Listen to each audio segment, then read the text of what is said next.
Agora é hora do quadro Sua Saúde, roda a vinheta.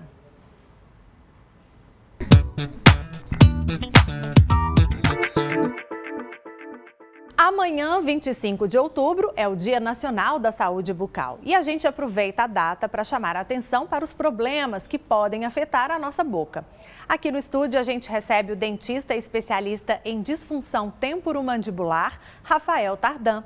Muito bom dia para você, seja muito bem-vindo, Rafael. Obrigado. Vamos começar então, tem muitas dúvidas sobre esse assunto, e a gente começa com uma pergunta do Antônio Carlos. Pode rodar. Meu nome é Antônio Carlos da Silva e eu moro no bairro Saudade. Quais são os principais problemas bucais? Bom, Antônio Carlos, os principais problemas mesmo bucais hoje ainda é a cárie, doenças periodontais, né? As doenças que a gente tem essas sensibilidades nos dentes. Então, isso ainda é um problema que leva os pacientes muito para o consultório. E que começa com a questão da falta de escovação, que a gente tem que começar com as crianças desde cedo, né? Isso. O hábito, né, de vida que eu falo para os meus pacientes, tanto na alimentação quanto na higienização, é extremamente importante para a longevidade da nossa saúde bucal. E quando começa com a cárie, para piorar isso e virar um problemão, não custa nada, né, doutor? A cárie, ela tem uma ação, dependendo, né, muito rápida. E aí pode afetar outros dentes e até mesmo a saúde da região periodontal, da gengiva como um todo. E agora tem uma pergunta que chegou pelo nosso WhatsApp, que é a participação do pessoal de casa que está nos assistindo. Perfeito. É do Luiz, olha aí. Bom dia, Gisele. Sinto muita dor na mandíbula quando mastigo. O que pode ocasionar esse problema? Devo me preocupar? Esse é o Luiz, né? Isso. Bom, sim, toda vez que você tem dor, é um critério, né, a ser de classificação.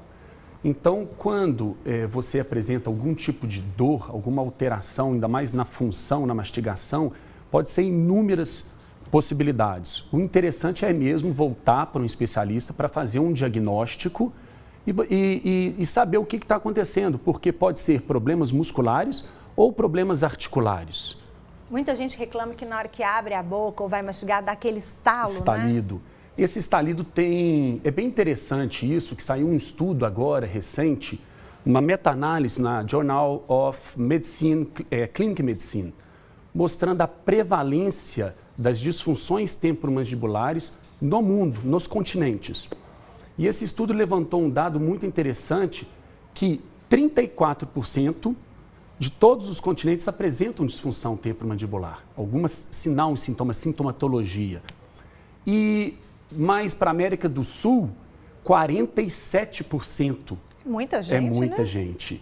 Então, e é o mais interessante ainda quando a gente relaciona esse estudo com outros estudos epidemiológicos de, por exemplo, emoção, né? O Brasil é o país hoje mais ansioso. E, segundo a OMS, 26% dos brasileiros já têm diagnóstico de ansiedade. E aí minha pergunta é, será que existe aí, e a gente vê na prática clínica, que existe uma relação muito grande, muito direta, uma relação bidirecional entre ansiedade e quadros de disfunção temporomandibular. Que a gente fica apertando a boca, né? Rangendo os dentes, aí dá essa dor, né, doutor? Exatamente, isso aí é uma sobrecarga, né? Eu falo para os meus pacientes que o nosso corpo aguenta carga, não sobrecarga. Então, quando um corredor, por exemplo, que sobrecarrega o joelho, ele vai ter alterações ou comprometimento, pode ter no joelho. Da mesma forma na saúde bucal. Se você rói unha, tampa de chicletes, né, ou até mesmo tem aquele bruxismo de vigília, que é o ato de ficar movimentando ou mesmo apertando, ativando esse sistema, isso pode gerar uma sobrecarga e é uma das principais fisiopatologias das disfunções temporomandibulares. É verdade. Né? Agora tem uma pergunta da Maria Cristina, vamos ver. Maria Cristina Braga, moro na Sagrada Família. E como tratar o bruxismo? Nossa, essa é uma pergunta que vale milhões. Como tratar o bruxismo, né? O bruxismo, primeiro, ele tem que ser identificado. A gente tem, via de regra, dois tipos de bruxismo. O bruxismo de vigília e o bruxismo do sono. tá? Sendo que o bruxismo do sono se divide em mais dois, o bruxismo primário e o bruxismo secundário. Então, só aí dá para a senhora perceber a complexidade de como tentar tratar. Hoje, muitos dos estudos mostram que o bruxismo é um hábito. Então, aí eu volto à pergunta, como tratar esse hábito? Talvez se a gente começar a fazer uma higiene do nosso cotidiano, já é um ótimo tratamento dessa resposta, né, que você está tendo sobre o bruxismo. Então, a prática de atividade física, uma boa qualidade do sono, é muito interessante. E aí, de novo, eu volto à questão da ansiedade, né? Porque hoje, clinicamente, a gente fica restrito, vamos falar assim, em placas oclusais, que são aquelas placas de bruxismo, que aquilo nada mais que protege os dentes e muda num curto período de tempo a propriocepção. Aí o paciente tende a relaxar um pouquinho, mas depois ele se adapta e volta a apertar a placa. Por isso que essas placas quebram, né? Eu uso essa placa, gente, confesso. Pois é. E aí tem outras terapêuticas, como toxina botulínica, que é uma terapêutica que está vindo para a gente tentar também diminuir um pouco a força, mas ainda tem muitos estudos mostrando, como que eu posso falar? Efeitos adversos, como perda óssea, por exemplo. Então, assim, a gente tem que saber identificar o bruxismo e tentar direcionar o tratamento o mais racional possível.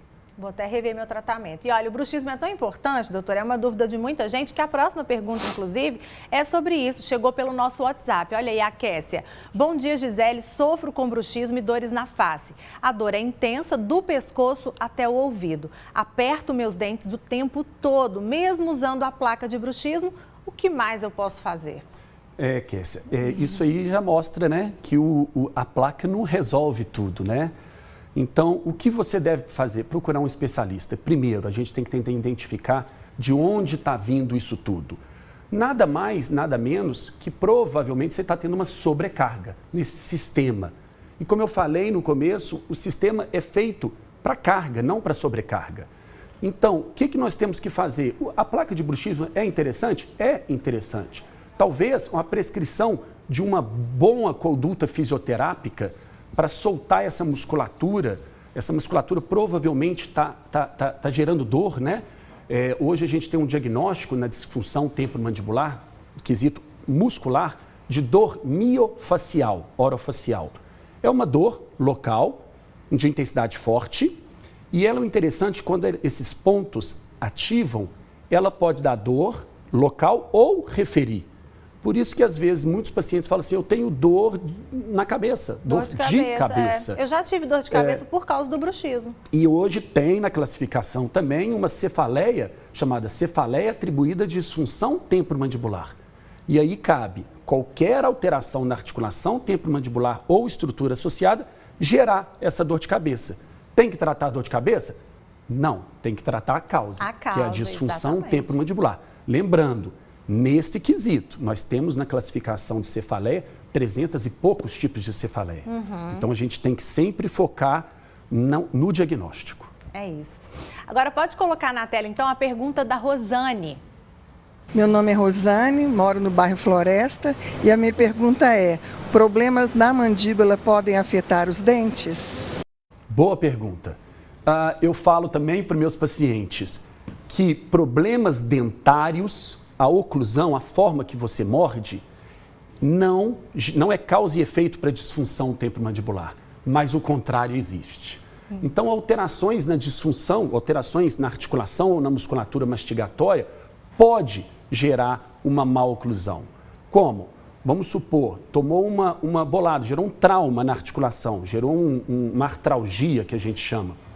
Esse edema pode empurrar um pouquinho a cabeça da mandíbula. E aí a senhora começar a morder torto. A gente chama isso de mordida cruzada. Então, a gente pode perceber que as disfunções podem sim gerar comprometimentos funcionais e na própria oclusão. É isso. Doutora, agora a última pergunta é da Ana. Vamos ver? Meu nome é Ana, eu moro no bairro da Graça. Quem tem estalo na região da boca tem que procurar ajuda?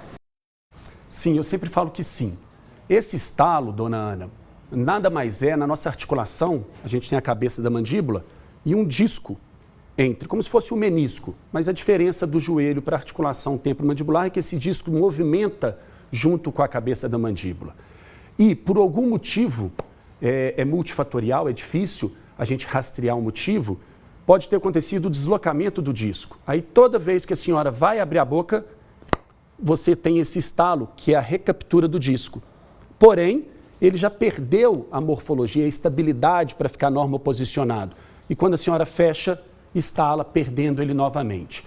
Então, o ideal é fazer um trabalho de adaptação tecidual para a senhora ter uma funcionalidade normal, sem um desvio, sem alteração da biomecânica e sem dor. Não dá para ficar sentindo dor. Tem que procurar um especialista, né, doutor? Sim. O melhor caminho sempre, sim, né? Sim, sempre. Obrigada, viu, pela sua presença aqui. O dentista especialista em disfunção mandibular, Rafael Tardan, tirou todas as nossas dúvidas, Obrigado então. vocês. E fica a dica, cuidar sempre da nossa boca, né? Porque vale muito, né, doutor? Vale. Obrigada, viu? Um ótimo dia para você. Até a mais, próxima. Obrigado.